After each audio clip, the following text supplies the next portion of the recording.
toutes, j'espère que vous allez bien aujourd'hui. On se retrouve pour une nouvelle vidéo spéciale sac à main milieu de gamme. J'espère que cette vidéo vous plaira. C'est parti. Dans cette vidéo, on va aborder le sujet des sacs à main, sujet qui me passionne et que j'adore. Vous savez, j'adore les sacs à main, j'en possède beaucoup. J'avais envie de revenir sur les sacs à main milieu de gamme parce que je pense que c'est les sacs à main que nous possédons le plus. Et lorsque je fais le compte des sacs que je possède, c'est vraiment le type de sac que j'ai le plus en fait, tout simplement dans mon dressing. En termes de prix, on débutera aux alentours d'une petite centaine d'euros jusqu'à 650 à peu près euros. Pour moi, c'est vraiment là le milieu de gamme. Au-dessus, ça commence à être très haut de gamme. Nous allons rester dans le milieu et nous allons voir dans cette vidéo s'il est intéressant ou pas d'investir, s'il est intéressant ou pas d'acquérir. Et je vais vous présenter ma petite collection. J'ai fait une petite sélection, je n'ai pas tout sur moi tout simplement parce qu'on n'est pas complètement installé encore. Donc vous le savez, j'ai déménagé il n'y a pas très longtemps, donc on n'est pas complètement installé. Donc voilà, j'ai certains sacs avec moi et d'autres non. Doit-on investir dans les sacs à main milieu de gamme? J'ai envie de vous dire en fait ça va dépendre de l'utilité et ça va dépendre de ce dont vous avez envie tout simplement. Si vous achetez dans le but de revendre plus cher, alors je ne vous conseille pas forcément de le faire dans les sacs milieu de gamme, tout simplement parce que les sacs milieu de gamme vont rarement prendre de la valeur selon les marques dans lesquelles vous avez envie d'investir. Ça va véritablement dépendre.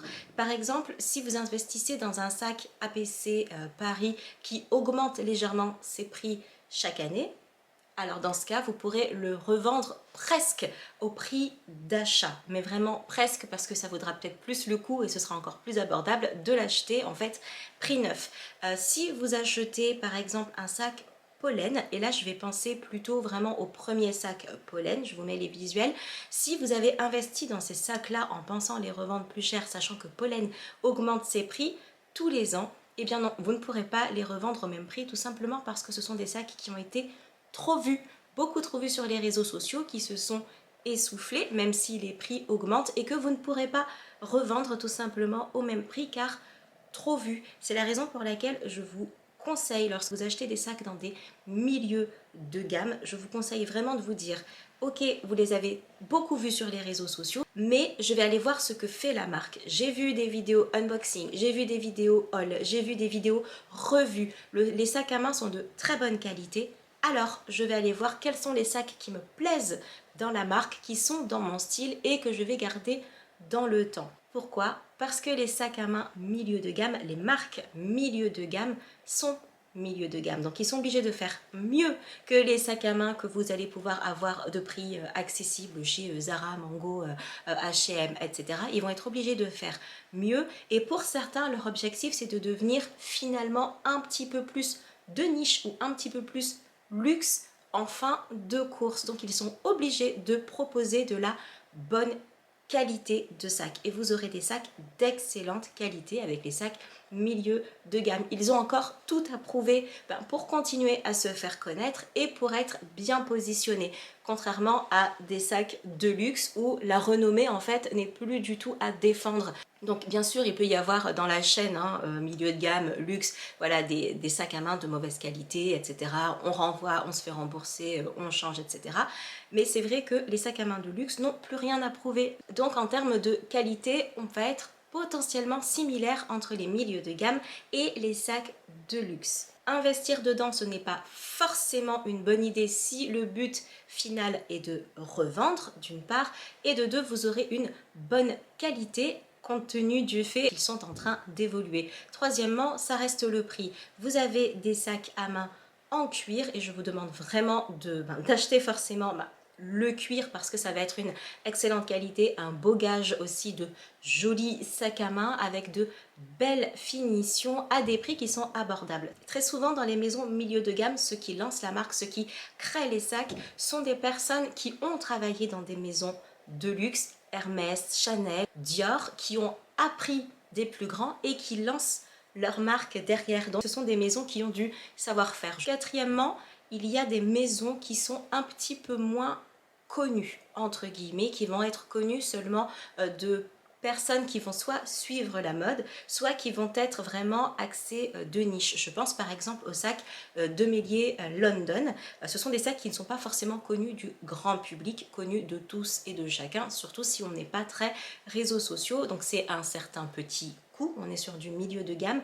Mais lorsque vous allez aller au travail, aller, je ne sais pas, dans des endroits que vous ne connaissez pas, vous n'avez pas forcément envie d'afficher votre sac Chanel, d'afficher votre sac Dior. Vous avez envie de passer un petit peu incognito, avoir une belle qualité, mais avoir un sac qui n'est pas forcément reconnaissable du premier coup pour vous sentir aussi en sécurité. Je pense au transport en commun, par exemple, dans certaines villes, dans certaines régions. Et bien, c'est là que votre sac milieu de gamme sera parfait et n'attirera pas forcément l'attention. Celles qui s'y connaissent diront « Ah tiens, elle a un sac APC, tiens, elle a un sac de Mélier, tiens, elle a un sac Guibert Paris ». Mais c'est vrai que le grand public reconnaît les sacs Hermès, les sacs Chanel, les sacs Dior, les sacs Céline, etc.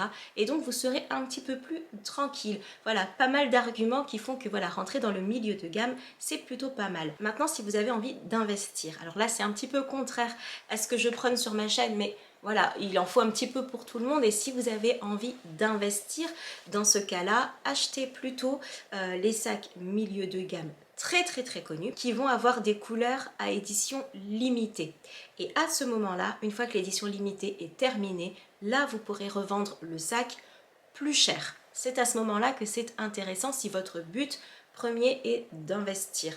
Moi, je vous conseille toujours d'aller chercher le sac qui vous plaît, qui est adapté à votre style, pour qu'au fil des ans, vous ne vous en lassiez pas et que ce soit un investissement pour vous à long terme pour ne pas avoir à racheter des sacs tout le temps. Deuxième chose, si vous souhaitez investir, il faut vraiment avoir le flair et malheureusement ça on ne peut pas forcément le voir venir, c'est d'investir dans les petits sacs luxe qui ont un coût déjà moindre que les sacs très connus et qui au fil des années en fait tout simplement augmentent. Et là ça va vous demander de suivre finalement l'évolution des sacs à main. J'en ai 3 à vous présenter et ensuite on passe à ma collection. Je vais vous mettre les sacs et leur prix juste ici et je vais vous montrer en fait ceux que j'ai achetés. Par exemple ici vous avez le Wallet on Chain qui est en fait une pochette, donc vintage de chez Chanel. Je vous l'ai présenté il y a des années maintenant et je l'avais payé moins de 1000 € et là vous voyez en fait le prix. C'était mon rêve d'en avoir un tout petit que je pouvais glisser facilement sous un manteau, etc. Et voilà, j'ai eu du flair, je l'ai acheté je pense il y a 5 ou 6 ans de seconde main et voilà le prix maintenant. Donc si je le revendais, je pourrais le revendre à un bon prix. Encore une fois, vous le savez, moi j'achète pas pour investir, j'achète parce que ça me plaît et que c'est mon style. Autre sac, la pochette Louis Vuitton. Je l'ai acheté lors d'une vente privée Arletty, donc neuve, 100 €. Elle avait son anse à la base, anse que j'ai tellement porté que j'ai fini en fait par la casser. Donc je l'ai changé chez Louis Vuitton et j'ai préféré tout simplement y ajouter une chaîne. Donc j'ai acheté également une chaîne Louis Vuitton parce que j'ai trouvé que c'était plus intéressant de le porter en bandoulière, ce type de pochette.